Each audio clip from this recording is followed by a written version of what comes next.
Good evening, visitors. Welcome to the Australian War Memorial's Last Post ceremony. My name is Tristan Rallings. We warmly welcome the family of Sergeant James Ham, whose story will be told shortly by Group Captain Matthew Hetherington from the Royal Australian Air Force, who is a member of Sergeant James Ham's family. We welcome the veterans who have served, those that are still serving, and the families that love and support them. We acknowledge the members of RSL and Services Clubs Association, RSL Victoria and RSL Queensland who are watching the broadcast of this ceremony across Australia. During this evening's ceremony, wreaths will be laid at the base of the pool of reflection by family and visitors to the Australian War Memorial. If you are able, please stand and join in singing the National Anthem.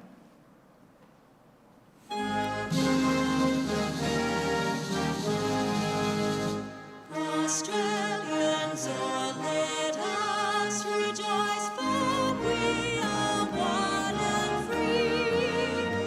We've golden soil and wealth for toil. Our home is girt by sea. Our land abounds in nature's gifts, all beauty rich and rare.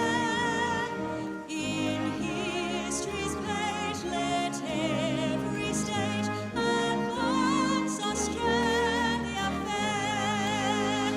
In joyful strains that let us sing, advance Australia fair.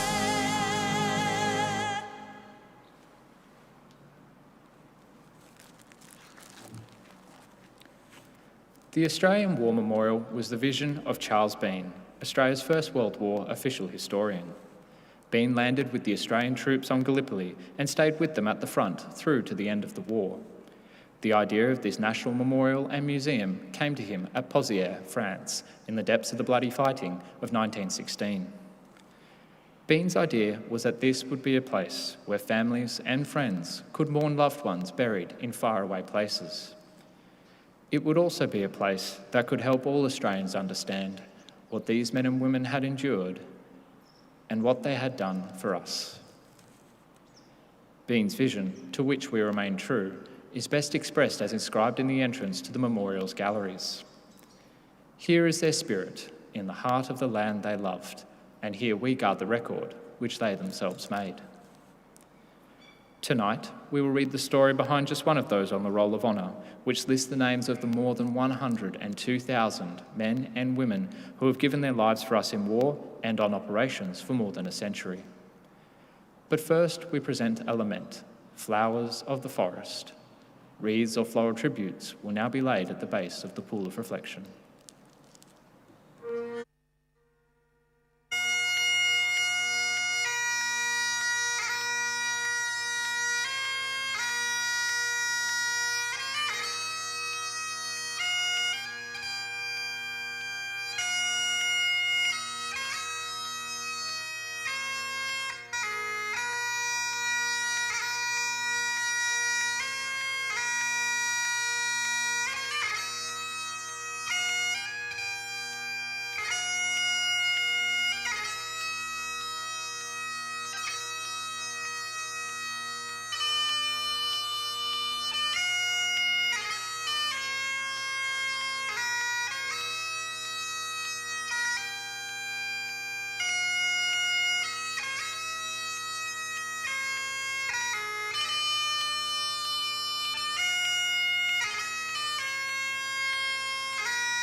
Today, we remember and pay tribute to Sergeant James Ham.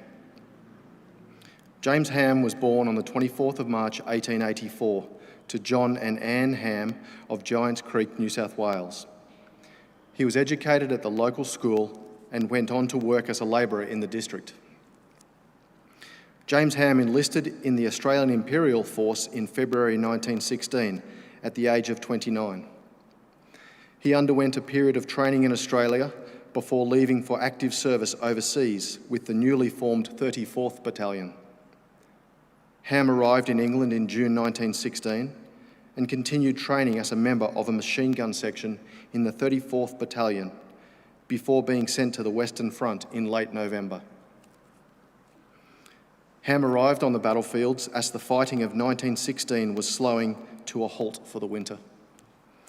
That winter would become one of the coldest on record, and Private Ham remained with his battalion, rotating in and out of the front line in harsh conditions for several months, with the exception of a period in hospital with the mumps. He proved an able soldier and received a series of promotions in the new year. In May 1917, the 34th Battalion was in the front line in a quieter sector of the front in the north of France. On the 17th of May, the Germans conducted a raid against the 34th lines, sending between 80 and 100 men over the top after a heavy artillery bombardment. They never made it to the Australian front line and instead were stopped by machine gun and artillery fire. The following night, the enemy attacked again with an even stronger force. Again, the attack faltered in no man's land, but this time 5 out of the 200-strong raiding party made it into the 34th Battalion lines, bombing the Lewis Gun Bay and wounding 4 men. 2 machine gunners were left, Lance Corporal James Ham and a Private Taylor. Under heavy shell fire, Ham continued working his gun, killing 3 of the attacking Germans in the trench and the remaining 2 as they scrambled back over the parapet, single-handedly taking care of the only Germans to get into the Australian position from that raid of the 18th of May. For his gallantry and devotion to duty during that action, Ham was awarded the Distinguished Conduct Medal. His medal citation noted that his initiative and his courage in working the gun so effectively has aroused the admiration of his officers and comrades. A few months later, the 34th Battalion was sent to Belgium to participate in the Great British Offensive of that year that would become known as the Third Battle of Ypres, or Passchendaele. On the 1st of October 1917, the battalion was in the trenches near the Belgian village of Zonnebeke.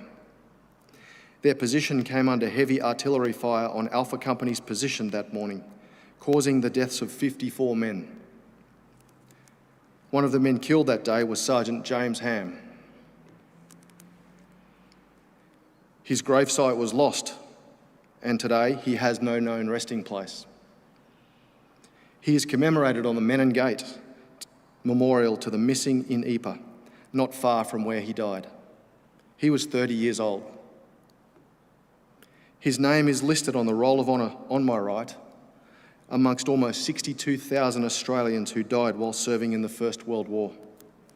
His photograph is displayed today beside the pool of reflection. This is but one of the many stories of service and sacrifice told here at the Australian War Memorial.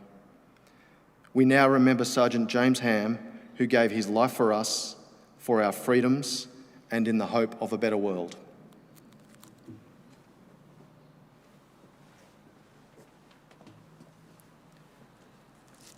Please stand for the reading of the Ode and the sounding of the last post.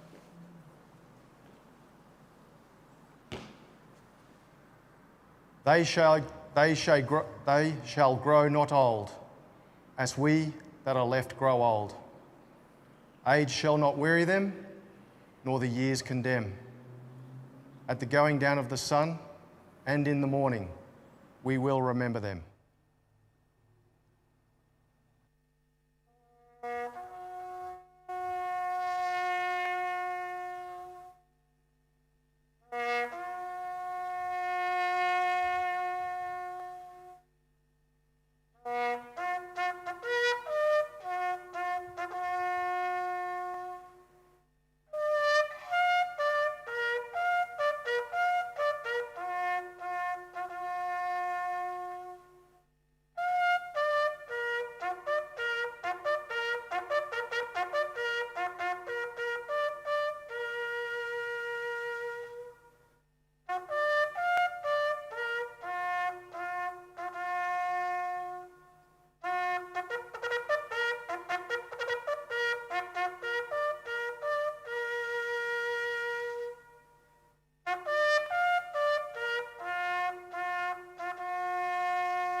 lest we forget.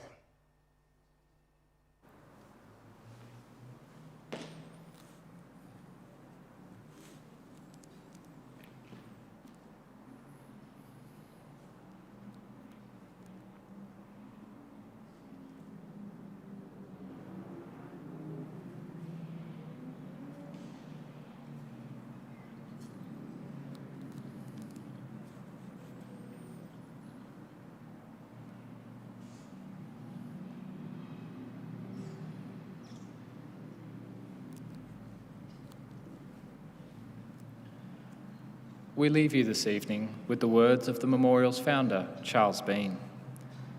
Many a man lying out there at Poziere or in the low scrub at Gallipoli, with his poor, tired senses barely working through the fever of his brain, has thought in his last moments, well, it's over. But in Australia, they will be proud of this. Ladies and gentlemen, girls and boys, that concludes the last post ceremony. We thank you for visiting the Australian War Memorial and wish you all a very good evening. Thank you.